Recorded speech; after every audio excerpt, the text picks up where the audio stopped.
A very warm welcome to each and every one of you present today. My name is Vineet and I will be the instructor for all of you today. Uh, as far as my experience is concerned, I have around 10 years of experience in which I have been working on big data for a long time, including Python. Okay, so that is why the agenda of today's session is Python for Big Data Analytics. Okay, in which we'll try and explore the power of Python. We'll try to understand what could be the applications of Python in industry, as well as we'll understand how to use Python along with big data. So let's move on and see what is the objective of today's session. As I can see, we'll understand Python. Second, understand web scraping example with Python. Understand Pydoop, which is an API for Hadoop in Python. Implement word count example in Pydoop. Okay. Integrate data science with Python. Finally, implement zombie invasion modeling using Python. Okay. So we have got a machine learning library using which we'll be implementing the zombie invasion. Okay. So without wasting any more time, let's go ahead and see the very first slide, that is why Python. So Python is a great language for the beginner programmers since it is easy to learn and easy to maintain. Okay. Apart from that, one very good important thing that I want to tell you is Python has been there for a long time in the industry. Okay, since 80s, and hence due to that there is a lot of development that has happened in Python. So you'll find lot many people that actually know Python, as well as you talk about Python, there is a rich library that is available along with the GUI programming interface. Okay.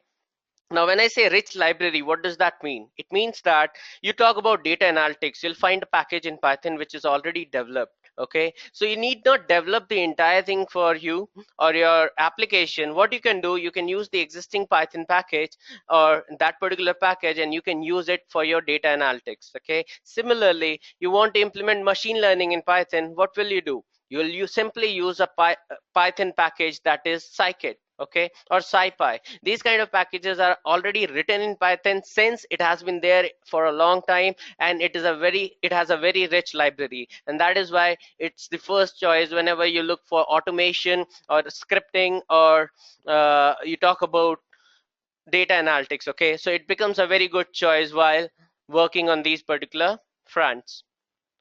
Okay, so I hope everyone is able to understand this. Please give me a quick confirmation and then I'll go ahead.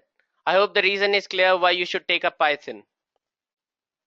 Okay, Surbhi. Surbhi has a very good question, and that says, what are the advantages of Python over R, and which one is preferred and when? Okay, guys, R is another programming language, a scripting language using which you can do a lot of data analytics, as well as you can do a lot of visualization using R. Okay, it is also a very good programming language, and it's present in the industry for the long time. But when you compare R and Python, R has got a limitation with big data. Okay, the agenda for today's session is Python for big data analytics. Right now, if you talk about R with big data, R uses the RAM for its processing. Now, when you talk about big data is in size of petabytes, terabytes. Okay, now storing that kind of data in RAM becomes very difficult because RAM is expensive, right? So that is one limitation that I'm highlighting now without going into very depth.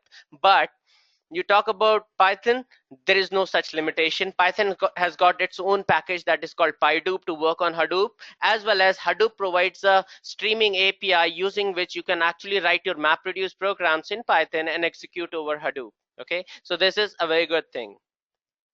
Yes, Sai Kumar, that's correct. So I hope you have understood the reason why you should learn Python. Let's move on and understand what the growing interest in Python. That those were the reasons that I told you. Another thing, if you want proof of that, you can only directly go to Google Trends and you can see the trending chart for Python, and you'll see that it is growing and growing. Okay, so that's a good sign. That makes you feel that still people are actually working on Python. Organizations are hiring people on Python. Another important thing why should you learn Python is organizations look for people who are easily available. They not like to find a technology or people which are very niche, right? So they like to look for people which are easily available. And Python, since it is there for a long time in the industry, you find a lot of skilled people on Python, and that is why industries develop projects or take applications on which can be developed in Python, and they look for such an individual, right? So it's a good idea. If you learn Python, I think you'll get a lot of opportunities in the industry as well. Okay. Finally, since we have understood Python, okay, we directly come to a demo of web scraping using Python. Now, before we move on, I'd like to ask every one of you, what is the meaning of web scraping? If you can write down on the chat window, I'll try to read out few of the answers that you've given. Taking data from website, Saurav says. Surbhi says extracting data from web. Sairam says search for data. Bandhan says extract data for websites using crawlers. Okay. Vishal says extracting data from web. So I think each and every one of you, even Harman and Sumit says the same thing. Also Mufti, right? So I think all of you have actually got an idea what is web scraping. So web scraping is as simple as getting the data which is present on a web page, and you want to use that data somewhere in your application. It could be a mobile application, it could be any other application where you would like to do it, or you would like to analyze the data for something else. In that case, you'd like to scrape or get that data from the web, and that thing is called web scraping. It can be done using a lot of techniques. Even it's very easy in Python. You talk about Java, you can do that, but you'll have to write very so many lines of codes. Okay, it will be a huge code, but you talk about Python, you've got a package available, it becomes very simple for you. Okay, the package using which you can actually do web scraping in Python is named as BeautifulSoup. Okay, as it is named, it's actually very beautiful because it's very simple to use, and you only have to write few lines of code and you're able to. Okay, Sumit says, I've used BeautifulSoup to extract news feeds from Bloomsburg and Reuters. So we already have, see, we have few people in the session, but even then we find one person who has actually used BeautifulSoup in his career, and he has used it, right? And similarly, the same thing I'm trying to explain you, that it's a very simple thing to use, and he gives me a smiley as well. Okay, so let's go on and let's see an example. Let's try to extract. Isn't BeautifulSoup is slow? No, Pratik, I think it's fine. Maybe in some cases, but it depends on the use case. Okay, so let's say I want to develop an application. Okay, an Android application. Android is in trend right now, so I'd like to develop an Android application which will give me list of top 50 movies. You talk about college students, they're very fond of watching movies, right? Every one of us understand that in colleges we actually tend to watch a lot of movies, and hence we try to find out what were the top 50 movies of the era, right? Or top 100 movies. So I have an idea to develop an application in Android, even it may be developed in iOS, in which I'm trying to give them the list of top 50 movies in genres. Okay, so first we can start with across all genres top 50 movies. I want to give them an app using which they can see that, but my limitation is I do not have that data. What can I do then? For a simple reason, for this simple reason, what I'll do, I'll go to IMDb. IMDb provides me that data. Okay, so this is the data of movies that were released in 2005 to 14, and this is the list of top 50 movies. So what I'll do, I'll simply scrape this data and I'll use same data for my application, and this way I can actually come up with a small simple application which can be useful for college students. Do you agree with me? Have you understood the use case, people? Please write down on the chat window. Surbhi says yes. Okay, great. A lot of people says yes. Okay, Anand says, as a very basic question, can you please explain what is big data science? Also, when there is different programming platforms such as R, MATLAB, so what makes Python so special? Anand, one thing I've already told you in the starting, Python has got a very rich library as compared to R or other programming platforms. Second, it has been there in the industry for a very long time now. So you'll find people easily, and that is why organizations look for people in Python. And third question, data science, I'll certainly be telling you what is data science and big data role in this class, okay, at the end. Great. So since every one of you actually agree with me, let us see how to scrape a website. Now, I'll not be going into very depth of programming in this session, right? In this session, we'll understand the use case, the application of Python, so that you have a clear picture. This is how you can use Python in the real world. Learning the Python language is something that is you can do it, that takes time, right? And you'll have to spend some time on that, so I'll not go very deep into that. I hope that is fine with everyone. Okay, so actually I have a Edureka VM that has been developed in which Python is already set up. So anyone who takes up the course gets access to this particular VM in which Python environment is already set up. So it becomes very easy for you to use. Okay. So I come to IMDb scraping, right? So what I'm doing is these are the two packages that I'm using. The BeautifulSoup package, using this, I'm able to scrape IMDb website. Now for that, as normally you'll have to pass on the URL from which you want to get the data. Guys, everyone, can you see my screen? Okay. Kushwant, I think your internet is slow. Everyone else is able to see it. Okay. So this ID is PyCharm. Okay. This is an open source ID. I'm using a community edition. Okay. You guys can also use it. So in this, the important part is the URL from which you want to fetch the data. So you're mentioning that using this second package, that is URL-lib. I'm opening the URL and I'm reading the entire data. Okay. And finally, it is getting stored into a variable, right? Now, once I have the data, what I'm trying to do is I'm using a function that is called find children, okay? Because once you read the data, it comes. Kushwant says, I can just see big data analytics, okay? No, Kushwant, I think you should rejoin the session once again. Okay, okay. So what I was saying is when you scrape the website, what happens? You get the source code, okay? It's not like you will only get the data that you want. You'll not be only getting this part, okay? What you actually get is something this. Okay, you get the source code. Now, how can you scrape this? What you have to do is you'll have to look for tags, the TR tags. Just a minute. The tables, okay? The movies that has been placed there are actually placed in tables, okay?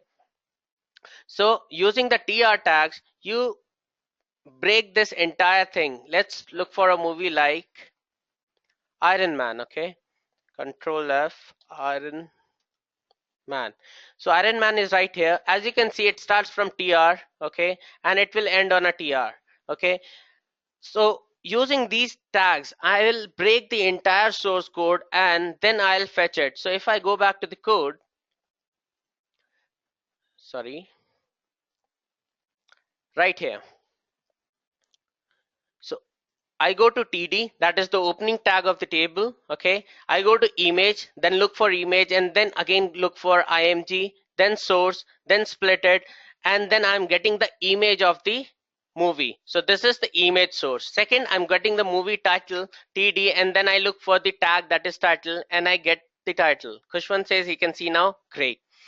I get the title. Similarly, I get the year, I get the genre, I get the runtime of the movie, and I get the value. These all variables are actually defined in the source code right here. So when I go to TD, I'm looking for title and I'm getting Iron Man. Okay. Similarly for other movies, right? So this is what I'm doing. Everyone, are you able to understand this? Quick confirmation, please. Okay, great. I'm happy. Great. I'm doing a good job then, right? Thank you. Okay, now let's execute this code. This is as simple as that. And finally, what I'm doing is I'm simply only these many lines of code I've written, and I'm able to scrape the entire web page. Okay, the rest part from here till here is simply I'm trying to format my entire thing, okay, so that it looks presentable. So I'll just run my code now. I'll go to run IMDb scraping. Okay, it will take its time. And then, so are we using regular expression here? Pratik, no, we are not using regular expression here. You can do that. That is one of the options. Okay. But right now I'm using the functions that are available with BeautifulSoup itself. Okay. Now guys, can you see the entire thing I have got in this one particular file that says, just a minute, there's something bugging me. Okay. Serial number 1, The Dark Knight, action movie, crime drama, 152 minutes, rating, IMDb rating is 9. Okay, that's a good movie then. And finally, this is the source of the image. Let me open it for you. Okay, this is slow. I'll try to copy it for you. I'll open here. See, as you can see, this is the URL for Batman. So I'm not picking any random URL. If I check for the another URL, I'll get the URL for the next movie, that is Inception. How many of you have seen Inception, by the way? Quick confirmation, guys. Oh my God, this is slow. Okay, I see all of us. Okay, great.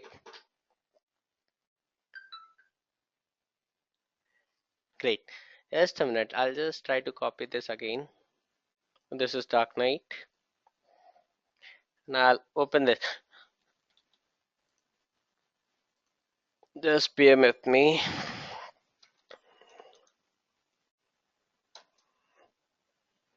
As you can see, this one is for Inception, right? So what I'm doing is, if you check the web page as well, on the top you'll find the Dark Knight and Inception, right? Similarly, the next movie will be the Dark Knight Rises. So very simply, I was able to extract the entire thing from the web page, and now since I have it present on this particular one single file, I can easily use it. I can pass the entire data and easily use that data in my application. Guys, did you like this use case?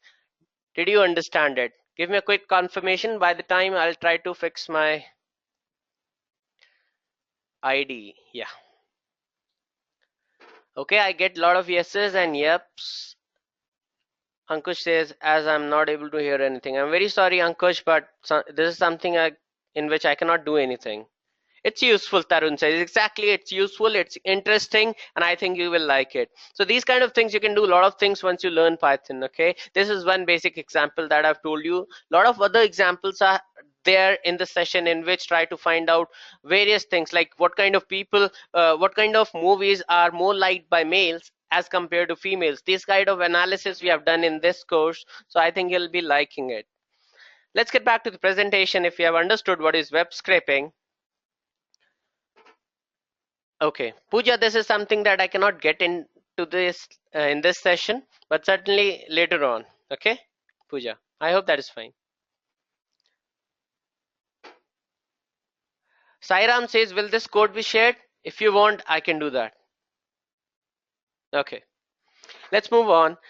Okay, next interesting use case, that is demo collecting tweets using Python. Where can you use Twitter tweets? Why do you want to extract Twitter tweets first of all? Okay, let's forget about Python. Guys, let me know, what do you think? Where can you use the tweets from Twitter? What could be the application? That is the very important thing. Surbhi says to analyze the sentiments, okay? Sumit says sentiment analysis. Now, when everyone is saying sentiment analysis, can you guys tell me what is sentiment analysis? Mufti gives me another use case that is called micro marketing. Good. That's good. Come on, guys. Tell me what is sentiment analysis? Okay, Surbi says, and predict the happiest state of a city. Okay. Neutral. Tarun to find positive and negative. No idea. Okay, great. So, great. I'll give you a use case. That's good. Where you will try to find out the positive and negative about something. Okay, what could be that something? It could be, okay, how many people are from India? Everyone, quick. I have lot many people, guys. Please don't be slow. Great. I see a lot of many people are from India itself. So, great. I'll give you an example of India and Pakistan match, right? That's a very interesting topic. Whenever there's a match, everyone is so excited, even in offices. And if you talk about a World Cup match of India and Pakistan, nobody is working. Even in offices, you'll find a match running. So in that case, people would like to know. It will be a very good idea if you analyze the sentiments on Twitter, and then again, you can come up with an analysis. Okay, this percent of the people are on this side and these many people are on this side. This is what they think about India. This is what they think about these many people. Okay, Kushwan says it is official sick leave. Great, that's true. Okay, second example could be when you talk about, let's say, Mr. Modi and Arvind Kejriwal, right? There was a election going on. In that case also you could have done this Twitter analysis, okay? You could have used Twitter tweets to analyze who can win, right? On the basis of sentiments that are there. You cannot do it just by looking at your own profile, but you can do it using Python. You can actually extract a lot of tweets, and it's actually 3,200 tweets in one go, and you can analyze that tweets to find out which one has got positive effect and which leader has got negative effect, right? Exactly. So I'll not be reading all this now. Let's go and see what is this, okay? Now this is a complex code, right? This is something that takes time to explain, so I'll not be explaining entire thing, but I'll take you through that. Okay. Okay. I'll go to streaming tweets. Just move it down. Okay. There are two things, okay? How do you classify a tweet? First of all, we need to have certain words, okay? When you say good, okay, I'll say Arvind Kejriwal is good, right? So that means I'm positive about him. I'll say he'll not win. When I say not win, it means that it is a negative thing to say. So what do? You actually classify these words into positive and negative. This is the simplest version of sentiment analysis, in which you classify when you get a word like negative word, like not good or bad, worse, then what do? You classify that word as a negative word, and when you get a word like awesome, he'll win, something like this, that means that this is a positive word. What do? On these words, you apply weightage, okay? It could be +1 and -1, something like this. On these weightage, you keep on analyzing these words, and finally you come up with a score at the end. Someone has got a higher score has more positive or negative, right? This is the simplest way you do it. Secondly, what could be the next level? You can actually use natural language processing, which is far more advanced, which is a part of machine learning thing, in which you can actually analyze the tweets in more depth, okay? And you can come up with an accurate result than this one. This will not be that accurate, but if you do natural processing and such things, if you implement it, you can come up with a better result, a better accuracy, okay? Okay, great. So I also have fairly positive words txt and negative words txt. If you want, I can open it for you. I'm using a Linux machine, so just bear with me. I hope you guys are familiar with Linux as well. It's good to know.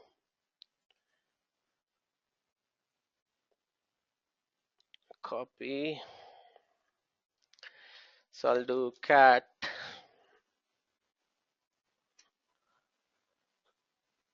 Okay. Okay. No problem.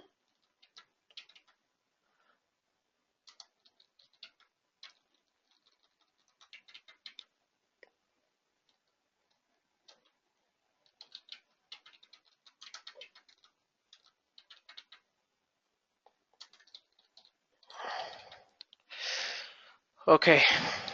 I'm sorry. The system seems to be a little hanging as well. Yes, I can do an ls command. Just a minute. I'll open it for you in the UI itself. Okay, I'll just minimize this. It's right here. Okay, Batman.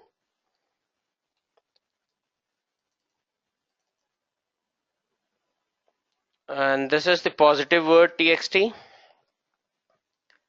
Across final project, Kushwan says, please put double quotes. Exactly. Right.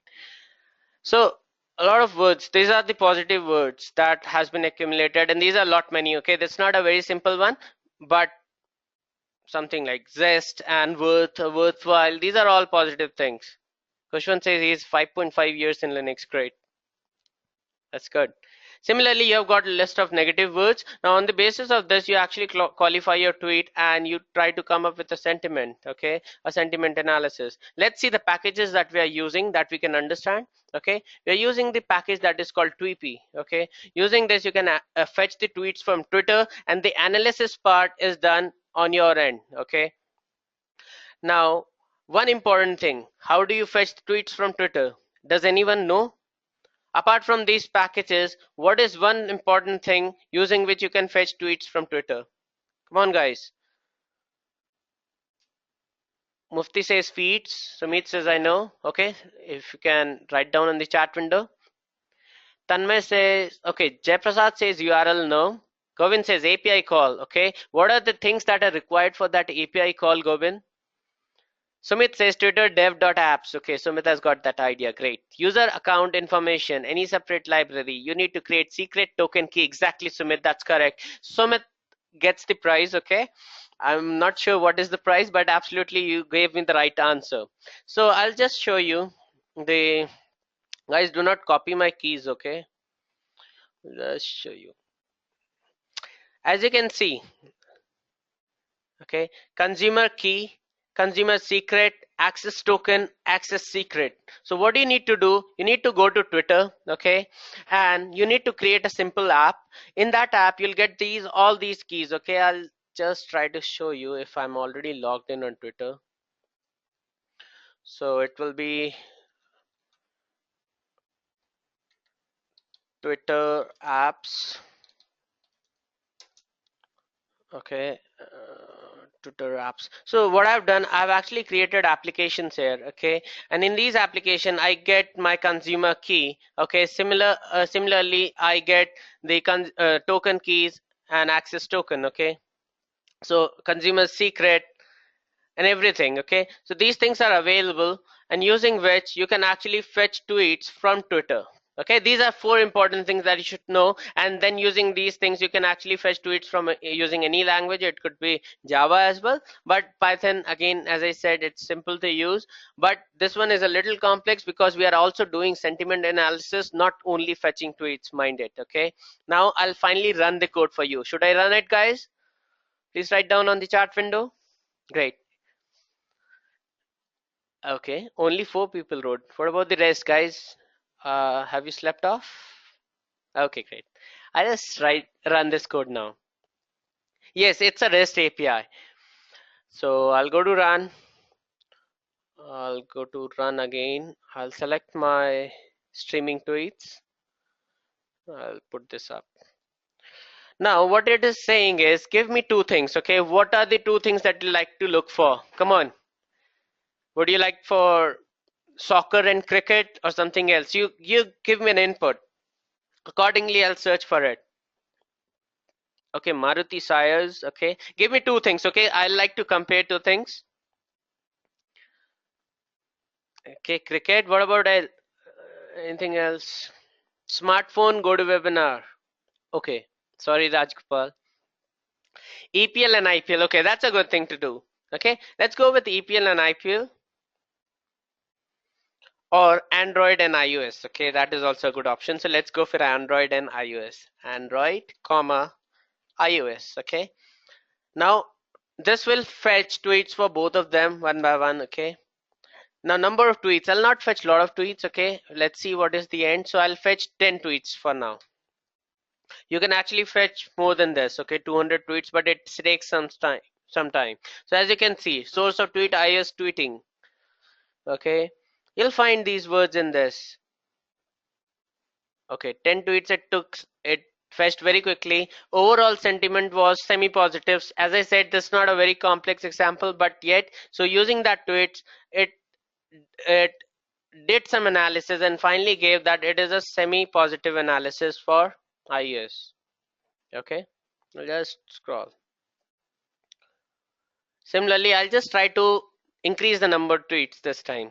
Okay, I'll do soccer and cricket, comma, cricket, and let's say 50 tweets. I think that should not be very much. Very much interested in the webinar but not able to hear anything. I'm very sorry, Ankush. I'm not sure what is the problem, but certainly we'll be sending you the recording of the session. That should help you. I'll just write a chat window till the time tweets are fetched. You guys just be stuck to the screen, okay? Okay, as you can see, a lot of tweets are being fetched. You can fetch hundreds of tweets, 200 of tweets, okay? Twitter for Android, as you can see. So now for Android and everything is, I'm not sure why it's fetching for Android this time. I think that's a previous tweet. No problem. Okay, guys. So, guys, did you understand? Did this help you? Okay, it was fetching for Android as well, because what it does, it makes a list of things. Last time I searched for Android and iOS, then I searched for soccer and cricket. So now it will try to analyze on all four of them. Okay, guys, did you like the use case here? So you can do a lot of things using this API and the power of Python. Everyone give me a quick confirmation on the chat window, and then I'll move on to the next slides. Come on, quick. Saurav says yes. Abhishek says yep. Mohsin says yes. Okay. Srinath says yes. Anand says yes. Govind says yes. Rajgopal, oh, great. Neeraj says really very interesting. Tanmay says for big data analysis. Gautam says please proceed. Okay, Gautam, I'll listen to you, and let's move on. And we come to big data. Someone was very interested. Sumit says Vineet, it's partially correct. Yeah, that's okay. I'm not okay. Let's come to big data.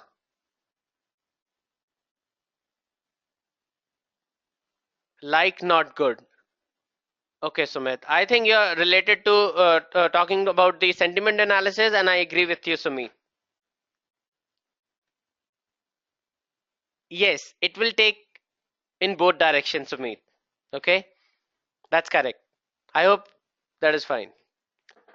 Okay, then we come to big data now. Yes, Bandhan, your questions are coming up. That's true. It's coming up. Thanks, Sumit. Okay, we come to big data now. We see lots of data. Okay, big data is the term for a collection of data sets so large and complex that it becomes difficult to proceed using on-hand database. Now, this is a very difficult definition to understand, right? So, in simpler terms, what is big data? Big data, as it says, it's big. Okay, but it is not only big. Something which is big, you cannot call it as big data. Along with that, there are a couple of more things. Okay, we'll understand it in the further slides. And let's understand big data with the application. Kushwan says unstructured data. That is correct. That is again another attribute of big data. That's correct. Let's see how unstructured data is exploding, as Kushwan mentioned. So big data is majorly unstructured, okay? Not only unstructured, but majorly, because it also contains a lot of structured data. Till 1990, as you can see, the blue line is actually relational database. That means structured data.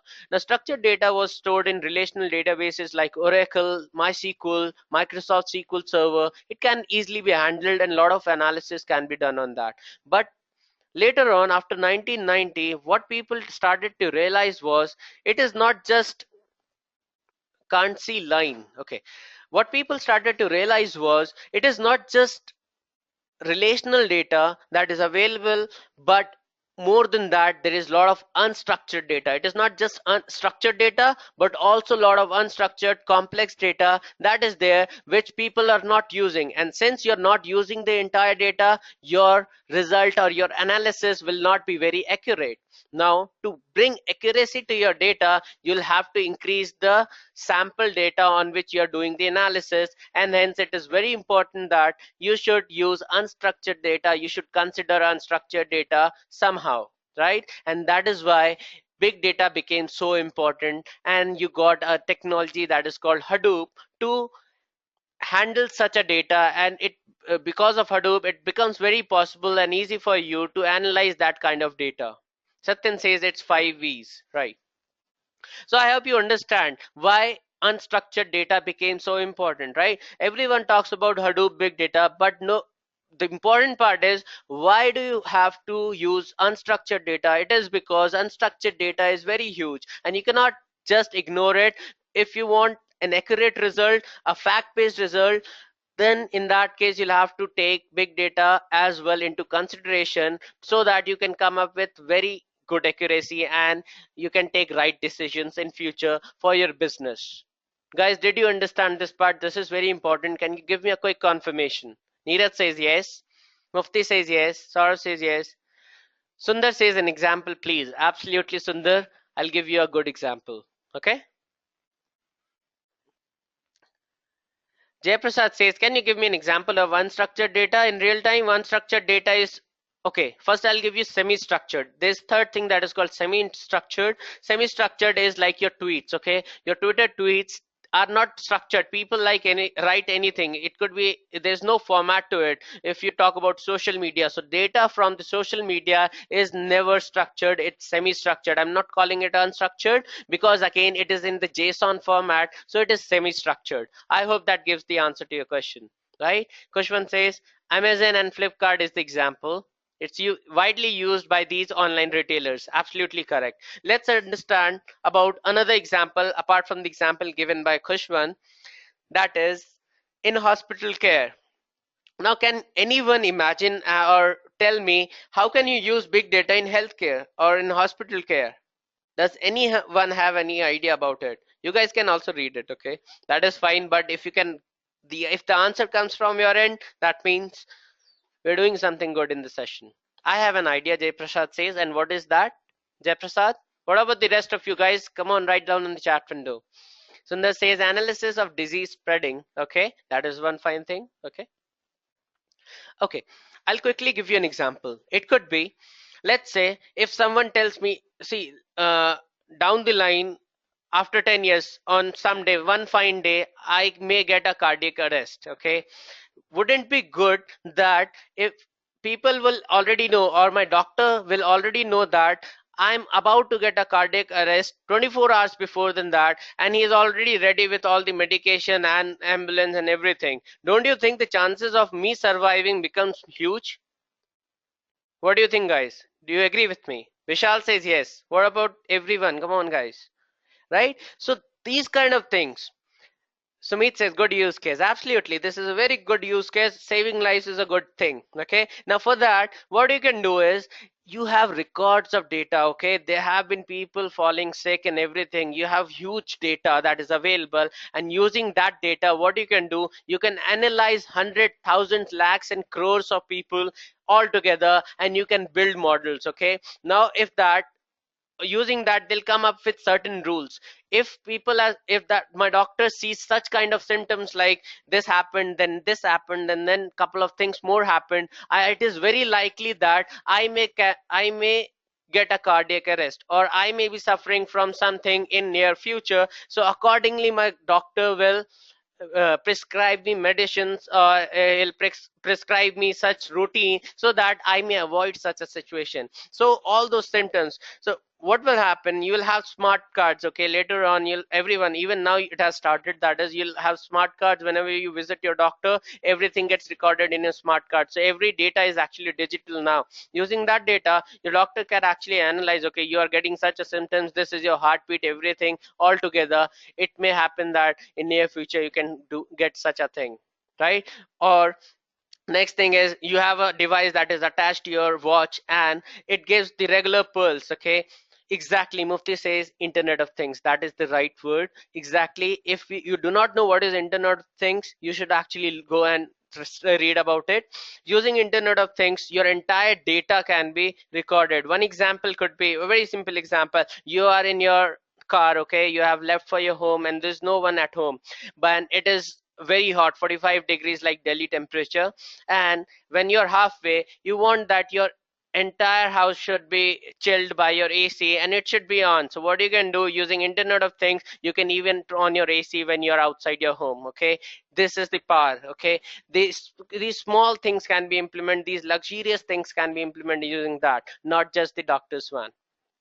Okay, so guys, did you understand one use case that I'm referring to right now? Come on, write down on the chat window. Kushwan says everything is controlled by Internet of Things. Absolutely. Using artificial intelligence decisions using past data, Rajgopal says. Great. That's good. Let's move on. We come to Amazon.com. As Kushwan already mentioned, these people are immensely using big data, and what are they using for? You would have seen that you go and see a couple of books, okay, and then again you'll see a recommendation by Amazon will suggest, okay, you buy this book, and surprisingly that book will be of your interest. It is because these people analyze big data and they come up with models, a rule set of rules. That is, if a user has done first task, second task, third task, then show him the fourth product as recommendation, right? If someone is looking for a mobile, mobile case will be given, screen guard will be suggested. So these are all recommended things using big data, using machine learning in big data, or it could be done in Python as well over big data using the packages like scikit. Okay, so this is one important use case which you can see very commonly in any e-commerce website. Even Edureka has it. Okay, you'll find recommendations available, so that's a very good thing. Let's move on. We come to big data scenarios in Netflix. Netflix has got a lot of images, movies, everything. So again, it has got a use case of big data. Okay, so I'll not be explaining or spending a lot of time in this. Let's move on this. That is the IBM definition of big data. There are now 5 V's, okay, but majorly there are 3 V's, okay. First is the volume. As big data says, the size of the data has to be big, terabytes, petabytes, zettabytes, okay. That kind of data can be a big data. I'm saying can be because there are other attributes as well. The second is velocity. The data has to be increasing at a very high rate, okay. The incoming of data should be high. For example, you talk about Facebook. Facebook generates a lot of data every day. Twitter generates a lot of data every day. E-commerce website generates a lot of data every day because they get a lot of comments, a lot of posts, a lot of tweets, and every day those things are getting generated. You go to a place to visit, you have a lot of pictures, you'll update all those pictures on your profile. You are actually dumping that data on Facebook servers, right? So that is big data. The velocity is so high. Finally, the variety. When I say variety, you'll write a text message or a Facebook post along with an image, with a music song as well, or a video. So the variety of data is so much. You post a PDF file in a group, you post an image, you post a video, you post a tweet in a text form, right? So there are a lot of different kinds of data. The variety is so much. So these kind of things all together classify a particular data into big data. And the fourth thing is actually veracity. Okay, veracity is something that is not very continuous. There are let's say you have table of rows, okay, and certain values are not present. So that anomalies, that kind of anomalies is there in big data. It's not very structured or formally present. Okay, so everyone, have you understood this, the definition of big data? Satyan says complexity is also there. Exactly. Mufti says, can we say unpredictability? Yes, we can say that, Mufti. Bandhan says yes. Sundar says yes. Come on, everyone, if you can give me a quick confirmation again, that would be great. Abhishek says speed of data, that is the velocity of data, Abhishek. That's correct. Okay then, thank you very much. Moving on, we come to Hadoop for big data. Now, as I said, the relational databases are not capable of handling such unstructured data, a data with anomalies, or data which is coming up with such a speed or such huge data, right? And that is why we needed something, and that something is a Hadoop framework. You see a yellow elephant there. The yellow elephant has been named after duck cutting skid, as I hope everyone knows that. So the duck cutting kid had a toy, elephant toy, that was named as Hadoop, and that is why this framework was named after him. Okay, so this is something that is used to store big data. And then what happens? Neeraj says, what is duck cutting toy? Okay, I'll tell you. Duck cutting is someone who actually created Hadoop framework, and it's not duck cutting toy. The toy of duck cutting son, okay, was named as Hadoop, and that is why he named his framework as Hadoop framework. Okay. Now using Hadoop framework, you can store that data, you can scale that Hadoop cluster into a very big cluster. You talk about Yahoo. Yahoo has got around 3,000 to 4,000 nodes of cluster, which can store a very huge data. Okay.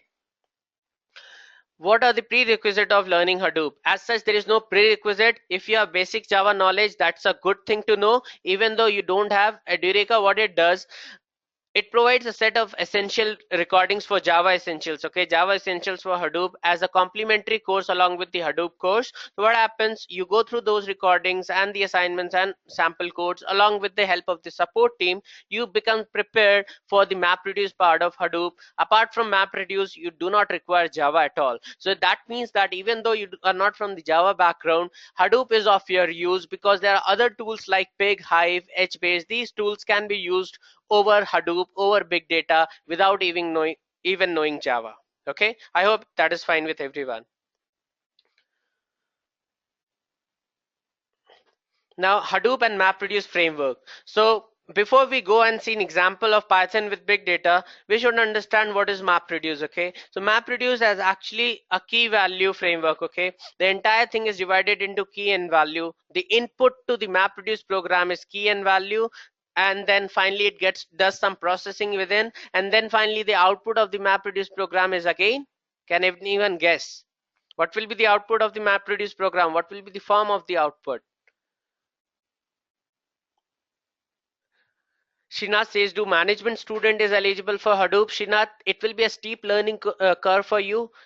Anyone is actually eligible, okay? According to me, if you want to learn, you'll have to put in a little effort, and then again, you'll the help of the support team and the instructor, you should be able to get through it.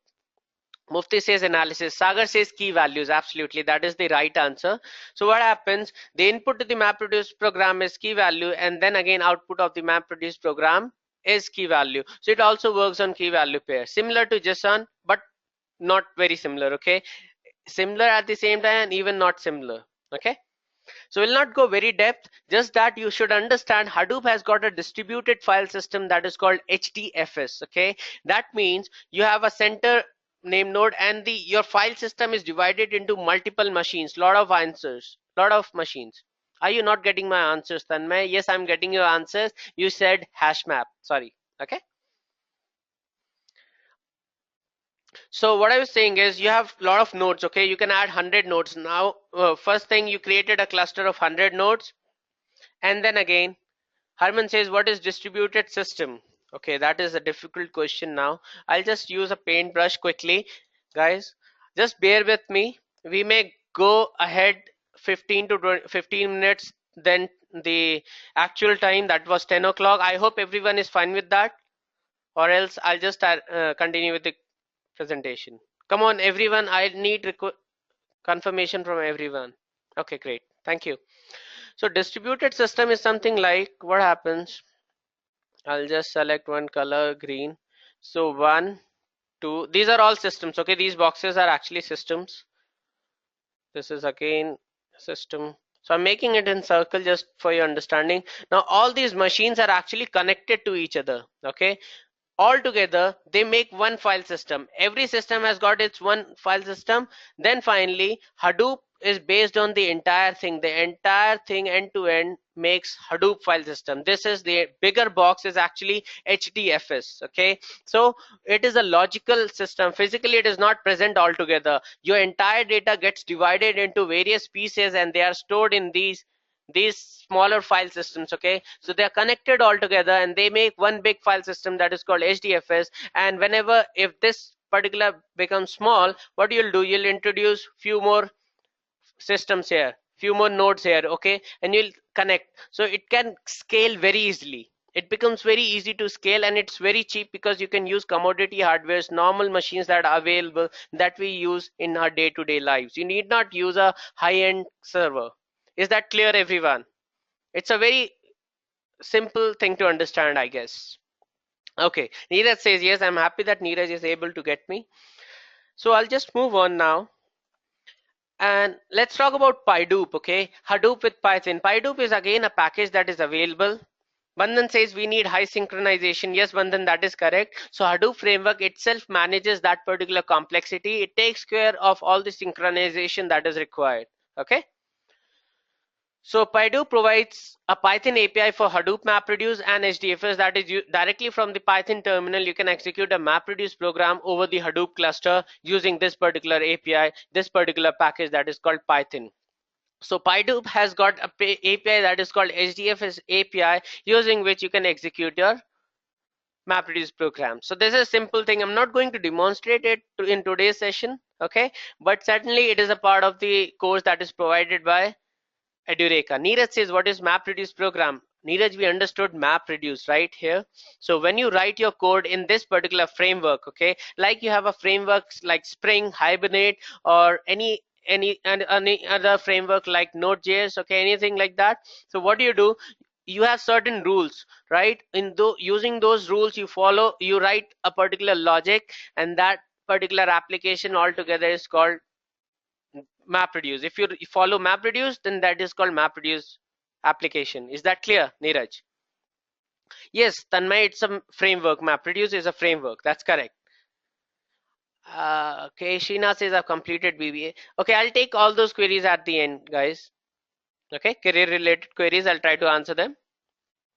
So this is a Pydoop package that is available. So it is just an FYI for you. That is, you can directly execute Hadoop. So Python also provides you direct integration with Hadoop, using which you can execute a MapReduce programs. And again, I like to say it is a part of the course provided by Edureka. Okay. Now again a demo. Okay, a lot of demos today, right? I hope you're liking it. So now this is a word count example using Hadoop Streaming API. If you remember in the starting itself, I told you that Tanmay says there will be a QA session. Okay, I'll be happy to answer all your queries at the end of the session, Tanmay. So yes, the answer is yes. So what I was saying is, in the starting, I told you that either you can use Pydoop to execute your MapReduce programs, or there's a Hadoop Streaming API that is available, using which you can execute MapReduce program written in any other language apart from Java. Okay, you can write your MapReduce in Python and execute over Hadoop cluster, or in Perl, or in PHP, or in any other language. Okay, so what I'll do, let me show you an example. Okay, how many of you have seen a Hadoop interface before? Why not in Java, Neeraj says. You can do it in Java. Neeraj, remember this is a Python session, so that is why we will be executing it in the Python itself. Okay.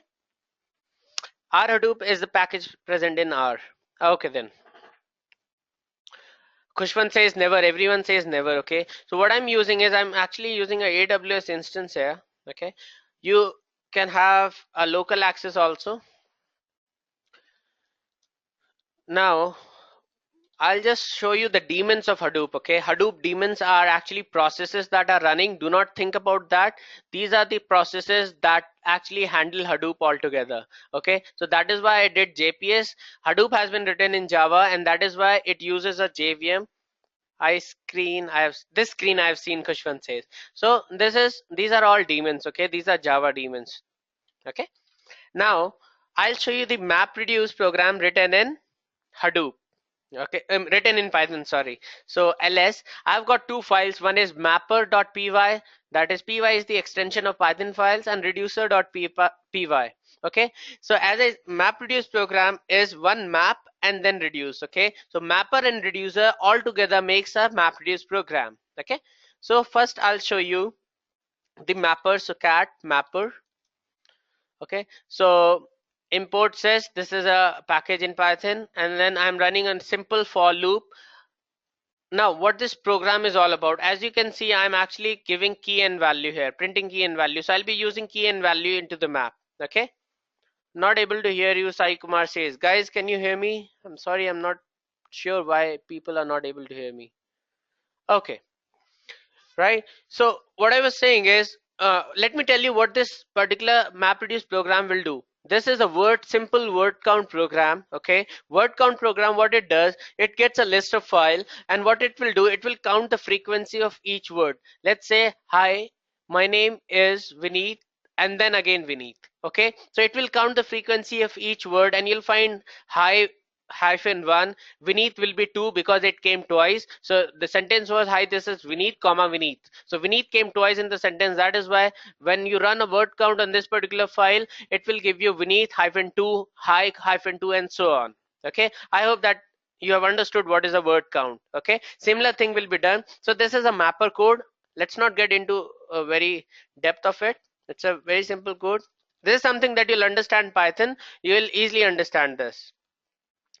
Saikuba says it's struct again. I'm not sure what he's saying. Okay, so reducer.py. Again, this is the reducer code. So you do some processing on the mapper end, you send it to reducer, again some kind of processing is done, and then finally you get the output. For now, you should understand this. Later on, when you get into such a depth, you'll understand it better. Okay, so what I'll do, I'll simply show you the file that in which I'm going to execute. So this is the data. Okay, Tanmay says, what does reducer do? Okay, what happens, multiple mappers run. Okay, So there could be 10, 20 mappers running, and the entire data, since it is big data, how can you do it? So parallel processing runs, okay? The entire data is divided in a lot of things, lot many pieces, and then on these pieces, there will be a different mapper programs running. The same mapper code will be sent to different chunks of data. They will produce their own result. That means result 1, result 2, result 3 is result 4, and so on. And finally all that result will come to reducer. One reducer, what it will do, it will accumulate all the result all together and then finally send you the final thing. Does that clear your concept to a bit? Divide and conquer. Bandhan gave me the exact word. Thank you, Bandhan. Tanmay says yeah. Vinod says question mark. So it's actually divide and conquer. You divide your code in, divide your data into pieces. You send your mapper code to all those. Each mapper will send a result. All those result is accumulated in one reducer, and there will be a final logic running on that, and it will give you a final output. So this is a divide and conquer map framework.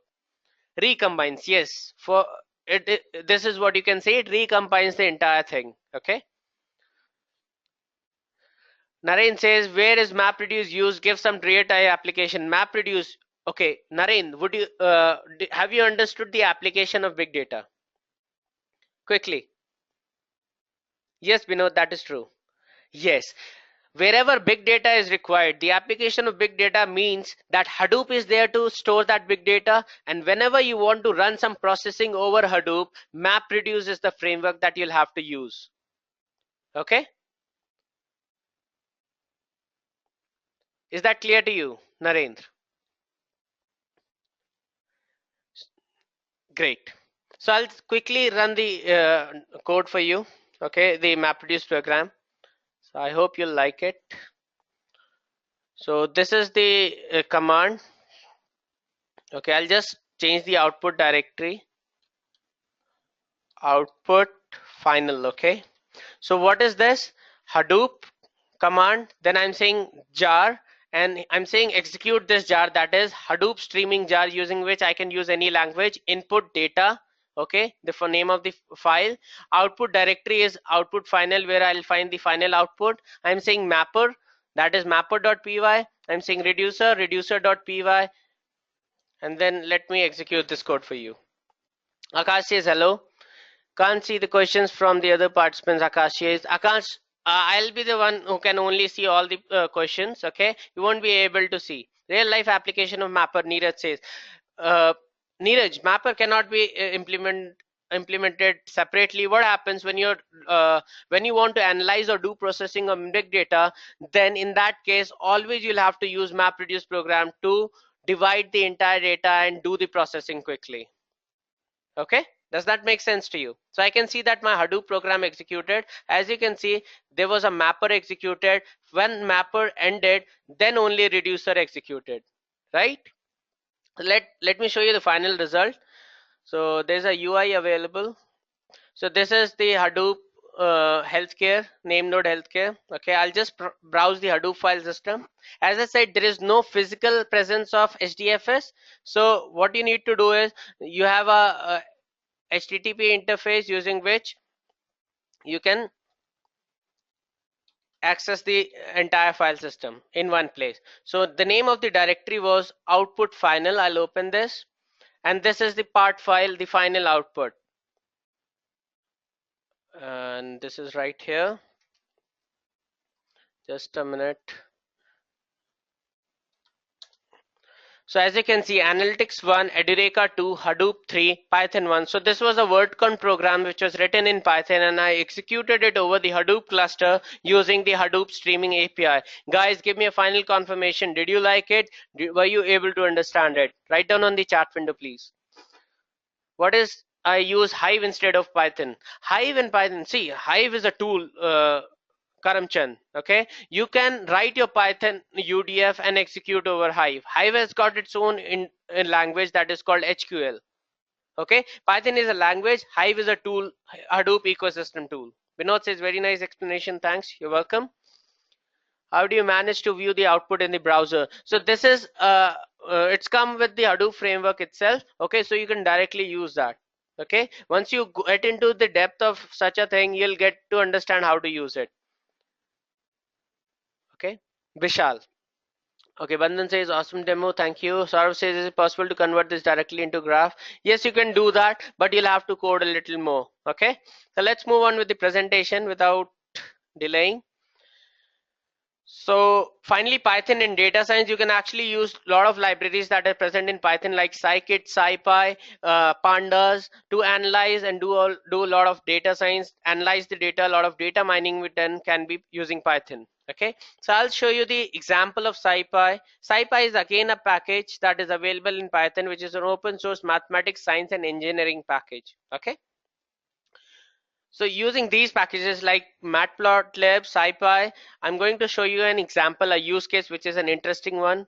Okay, that is the zombie invasion model. Okay, let's say you guys would have seen zombie movies, guys. Have you seen it? Give me a quick confirmation now, just to check whether you guys are sleeping or not. Okay, Walking Dead. Great. Okay, one says no. No problem. Look for a movie or Zombieland. Sagar suggested you a movie, right? So, Srinath, you can watch Zombieland. Okay, then. So, what happens if Earth has been struck by a zombie invasion, right? And then again, you like to find.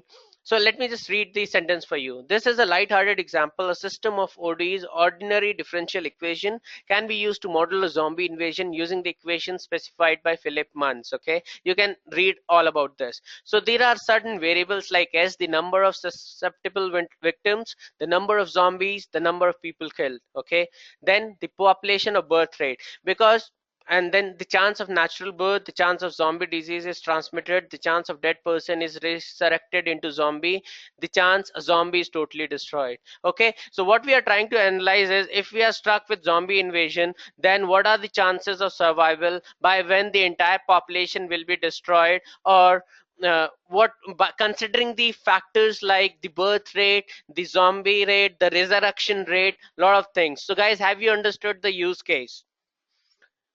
Vidra Batra says, can I get a recorded? Yes, absolutely. Every one of you will get the recorded session, please. Don't worry about that. By tomorrow evening, you'll get it. Checking whether I'm in sync with you, please say yes if I am. Yes, Vittal, you are. Guys, I need everyone to write down on the chat window if you have said yes so that I can execute the demo for every one of you. Please. Great.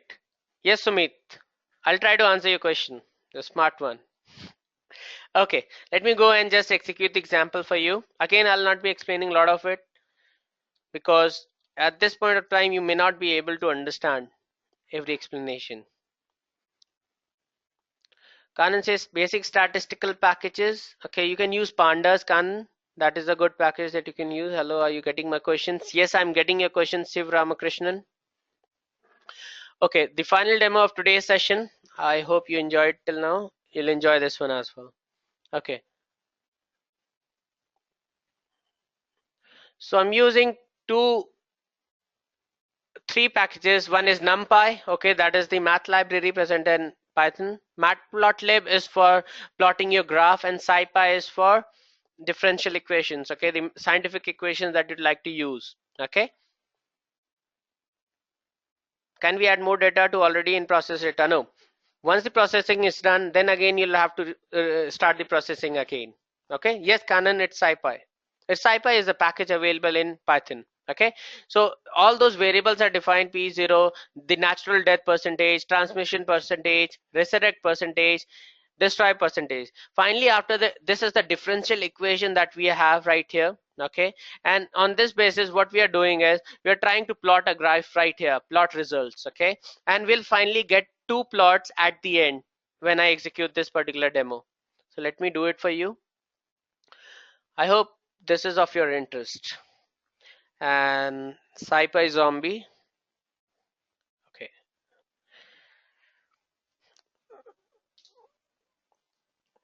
okay, first graph is trend, second is there. Okay, let me see, where is it? Okay, I think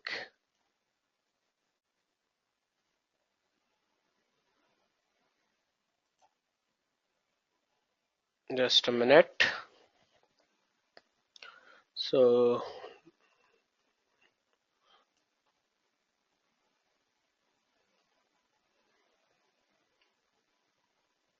Okay, I have a question. IPython notebook is a good Python ID. Yes, you can do that. Satyan says I can't hear you guys. Can you hear me now?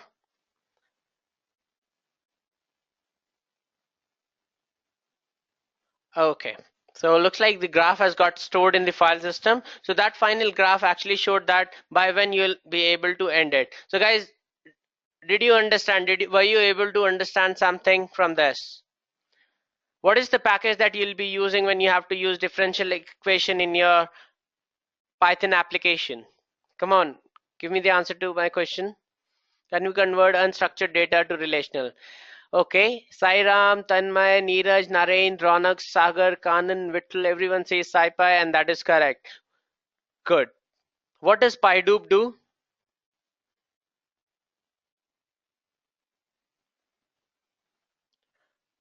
Big data, Tanmay says.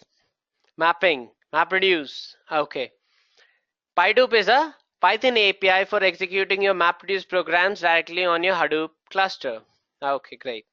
I think that you were able to grab something out of this session. Finally, let's understand how everything works at Edureka. Just bear with me, it's not be very lengthy one. So you have got live online classes like you are having right now. I hope you're enjoying it. Similarly, it will be very interactive class. The instructor will keep on asking questions from you. You'll be asking questions and it will get answered. Okay. Yes, Sumit, please come up with your question. I'm waiting for it. Second, the class recording in LMS. As I said, I'll share the recording of the session with you by tomorrow evening, 24 hours. Similarly, the same recording of your live classes once you enroll into Edureka and you have attended live classes, the same recording will be given to you in a learning management system that is available on our website. Okay. Third is 24 cross 7 post class support. You'll have 24 cross 7 support available.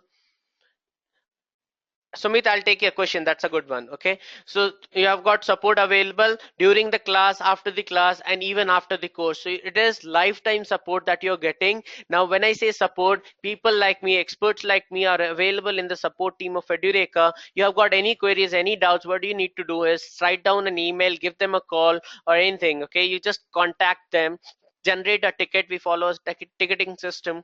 Now you just send your query to them with some screenshot your problems. These people will help you right away. That means you're not waiting for the entire day, okay, or the next day or 1 week when you go to a place and attend a class, right? It's an online class. That's the beauty of an online class. Okay, so you have got 24 cross 7 online help even though your instructor is not available, and these people are experts. Module wise quiz, every quiz is backed up by every module is backed up by a quiz so as to test your knowledge whether you were able to grab something or not. Finally, you have got a project work. Every course has a project. Even the Python course has a project at the end. You can do multiple projects, right? But during the class at the end, the one project will be shown and by the instructor end to end, and you'll go through it. It will be available in the LMS, as well as you'll also have a certification project, verifiable certificate. So you will work on a certification project, you'll submit the solution to us. These experts and support team will review your project and then finally grade you and certify you. Okay, so it's something that will test you first and then only will certify you. That means we do not just distribute the certificate, would like to know whether you will able to learn or not. Along with that, there are two more features. That is, you can attend as many classes as you want. That means in one batch, if you are not able to get the entire concepts, what you can do, you can actually get yourself shifted to the next batch and again re-attend the entire batch. Okay, so that means the possibility of rescheduling is there. If you want to reschedule your class or re-attend the class, you can do that very easily. Okay, if you're not fine with the instructor, you can also request for a new instructor. So all those features are also available. The flexibility is there. It is just that the end motive at Edureka is that you people should be able to learn and get the worth value of your money. Okay, let's see the topics that are covered in this course. As I said, this is yes, Jay Prakash, I'll come to that as well. So as I said, this is the course curriculum. The topic for today's webinar was Python for big data analytics. The entire course has been designed keeping in mind the same thing. you start with Python in module 1, you go to sequence and file operation module 2, 3, then deep dive into functions, sorting, errors, exception handling.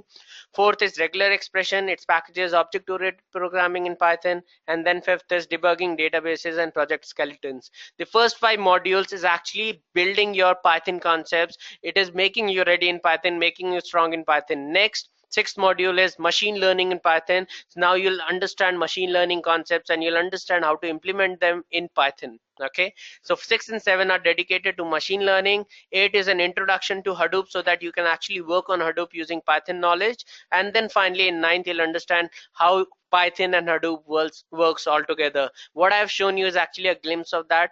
You can actually get lot many things. You'll understand lot many things in depth, end to end. Okay. Finally, in 10th module, you understand web scraping using Python, and you'll also have a project on that. Okay, so does this curriculum sound good to you guys? Please write down on the chat window. Yes, okay. So this is question time. Just a minute before you shoot your questions. I wanted to answer one of the queries that came up. May I know how you learned Python? Okay. Even don't remember how did I learn now, but this particular institution is something that you like if you want, if it's good for you if you want to go ahead with learning Python. Sumit says, what statistical knowledge is required for machine learning, clustering, predictive modeling, etc.? The basic statistical knowledge like mean, median, mode is required when you work on predictive analysis, modeling, or clustering. Sumit, okay? So these are something that is, you should know what is regression. These kind of things, you should have an information, an idea on that. So so that whenever you're using these petty things, you do not get stuck into that. And that is why it is said statistical knowledge is required. For that, I'll just show you. We have a statistical essentials course at Edureka. Guys, just bear with me and then I'm going to take all the questions that you have. So first of all, I'll take you through the Python course that we have. Okay, just for some people had queries on the fee structure as well as, okay. Some people had queries on fee structure and they wanted to know what is the next batch because I see a lot of people actually interested. First of all, okay. As you can see, there's a 20% off valid till 24th of May.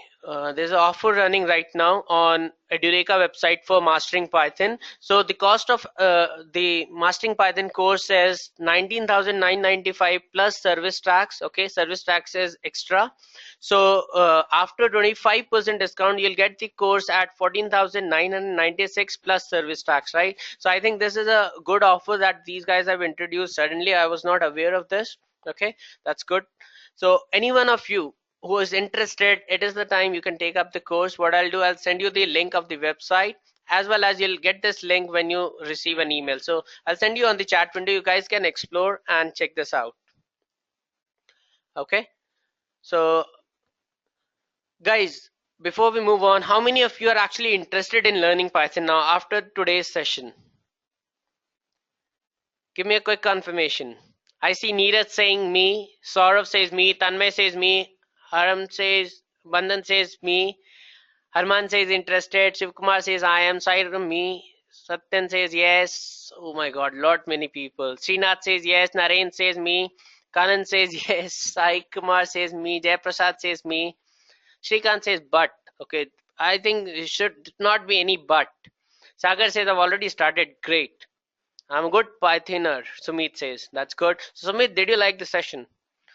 Sumit says, want to improve. Great. So Sumit, I think you can actually go ahead with the course. Okay, you'll find a lot of examples, a lot of use cases. What I've shown you is part of it, but you'll see a lot of other things that will actually groom you. Okay, money is very small when you talk about learning. Okay, and that too, you're getting a good offer as of now, each and every one of you. Anyone who want to make a career in Python and big data analytics using it, you can actually look forward to it. Okay, Sumit says he's more interested into machine learning. Great, you can actually go ahead with that. Sundar says interested but got exams till June end, Sundar says. Okay, one important thing, as I said, you have got the option of rescheduling. So what happens? You can enroll into the 24th May, 23rd May batch, okay? But and if you're not able to attend the session, what happens? You can actually get your batch rescheduled to the next batch. That could be 30th June or the next batch, okay, even after that. So once you are a part of the Edureka, it is that you can attend any other batch that is coming up in future. Okay, so that is a good part of it.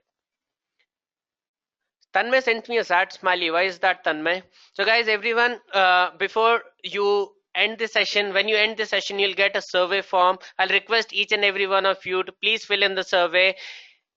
Give your comments. Everyone, please write your comments. I personally go through each and every survey that is written. So I request you to please do that, and I'll be happy if you write a survey as well.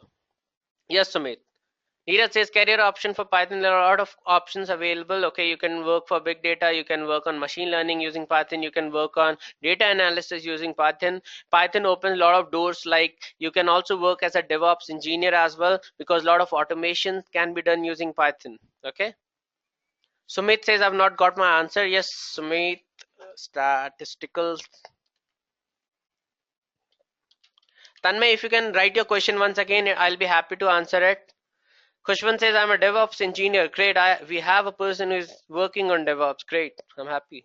So Kushwan, I think you do a lot of automation. What language do you use for that? Tanmay says, how do you port Python script to web application? Tanmay, you can also develop your web application using Python. Okay, that is another part. You have got frameworks like Django you can use. Okay, but this course is not into web development. It is more into big data and analytics using Python. Okay, and machine learning. What are the major fields using Python and Hadoop? Okay, all the data science jobs. Okay, you look for a data scientist or data science job. These are highly paid and jobs, good jobs in demand. So this is a good profile that you can target. Neeraj, does this course cover everything on big data and Hadoop? Yes, Saurav, everything that you need to start with, everything is covered in this. Rest is something that you'll have to pursue. Okay, no course or no instructor, no one like me can actually take you through that. It is something that anything that you should know to work on a Python or a big data project using Python, everything will be dealt in this course, so that you do not face any problem. But at the end of the day, it is you who will have to work on the examples and everything, right? Harman says, what is the other option? You can use go with the big data course, okay, big data and Hadoop course using Java. That is also a good option. Yes, Harman, that is a good language. That's correct. Kushwan says Python, Perl, and Unix. Okay, Kushwan is using a lot of things. Great. Does this course cover everything? I hope your questions has been answered, guys. Sumit, the answer to the query to your query is actually lies in this particular course, that is statistical essentials for analytics. Anything that you require for machine learning or predictive analysis, that prerequisite is being covered in this particular course. You can go through the curriculum. This is a self-paced course that you can go through that. Okay. Saurav says, I don't know Java. Should I take this course? Yes, Saurav, you can do that, because this course is not dependent on Java. This is Python for big data analytics. Okay. What is your query, Shrikant? If you can send me again. Sumit, I'll just send you the link to the course. Okay. I hope I answered your query. Okay. Sumit sends me a smiley.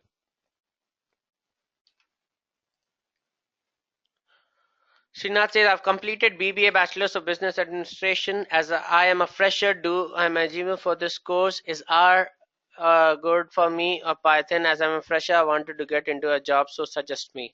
Shrikant, I think you can go with R. Okay, that is instructional language. It is again a scripting language, but I think that is something which will be fine for you, because since you do not have a programming background.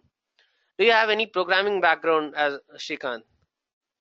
Just answer this question and then no. Since you do not have a programming background, I'll suggest you should go with basic essentials of statistics, and then the R course, that is business analytics with R course. Okay, that is again a new course here. I'll just show you.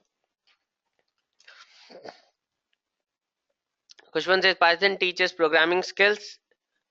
Indentation, exactly. That's correct. We start from the very scratch, Kushwan. From the indentation part, everything loops. From the very scratch, we'll be starting with Python. First 5 modules are only on Python language. Okay.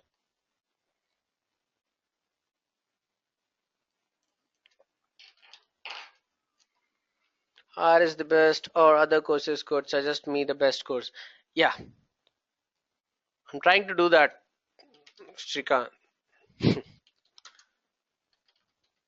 Okay, as I said, Python, since you do not have a programming language, Srinath, so what happens, you will not be it will be a little difficult for you. It's not impossible, okay? Nothing is impossible here. You can learn everything. You'll find all the good help that you require. If you're interested in Python, go with that, okay? It depends on your interest. But if you're not ready to put in that kind of effort, then R will be a little easier for you, okay? And you get statistic essentials free with this particular course, okay? So anyone who has got interest in big data, I think you should go ahead with the course. This is a good opportunity available with you. So you can do that. So guys, I think we can end the session now. What do you say? Finally, give me a smiley if you guys like the session, each and every one of you. And I request everyone to fill in the survey after the session. That's something that I request for all the effort that I put in. Okay. Okay, I get a lot of smileys. Thank you very much. Leave your comments, please. Okay. Even Edureka people should know I'm a good instructor, right? It's just a joke, okay? It's just that I'd like to know what are your views. What do you think? Tanmay says hike, maybe. That is possible. If you want, then it can happen. Okay. So again, it was a joke. So people, I'd like to know what do you think? What's running in your mind? You can write your questions, comments, everything there. Just fill the survey. Thank you very much. Thank you very much for your time, each and every one of you. It was a pleasure taking the session for all of you. Thank you. Bye bye. Have a good night. Okay. Hope to see you in the next batch that is coming up on 23rd. Thank you. Bye bye.